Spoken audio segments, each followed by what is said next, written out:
रूसी हमले के बीच यूक्रेन से नकले मकानी का अमल जारी है। बड़ी तादाद में लोग यूक्रेन छोड़ रहे हैं। एक हफ्ते में 10 लाख यूक्रेनियों ने मुल्क छोड़ा। यूएनएचसीआर का यूक्रेन से नकले मकानी पर बड़ा बयान सामने आया। आपको बता दें कि यूक्रेन में मुसलसल जो कशीदगी बढ़ती जा रही है उसकी वजह से यूक्रेन छोड़ने की कगार पर है लोग। नकले मकानी का जो सिलसिला है वो मुसलसल जारी है यूक्रेन में।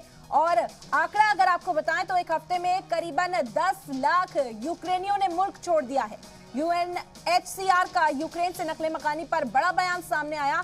शहरी खुद को महफूज जगह पर पहुंचाने के लिए नकले मकानी को अंजाम दे रहे हैं। आपको बता दें कि यूक्रेन में इस बात पर भी पाबंदी है कि 18 से 60 साल के जो मर्द हैं वो मुल्क छोड़कर नहीं जाएंगे, मुल्क के लिए लड़ेंगे, मुल्क की हिफाजत करेंगे। लेकिन इस बीच जो अदादोशुमार सामने आया है, एक हफ्ते में 10 लाख यूक्रेनियों ने मुल्क छोड़ा है। यूएनएचसीआर का यूक्रेन से नकले मकानी पर यह बयान सामने आया, जिसके हवाले से अदादोशुमार आपको बता रहे हैं। एक हफ्ते में 10 लाख यूक्रेनियों ने मुल्क छोड़ा है। तो खुद को महफूज मकामात पर पहुंचाने के लिए लोग यूक्रेन छोड़ रहे हैं और ये सिलसिला मुसलसल जारी है। हम देख रहे हैं कि किस तरह से लोग दूसरे मुल्कों की सरहदों पर, पोलैंड हो या फिर आसपास लगते जो भी मुल्क हैं, वहां खुद को लेकर जा रहे हैं।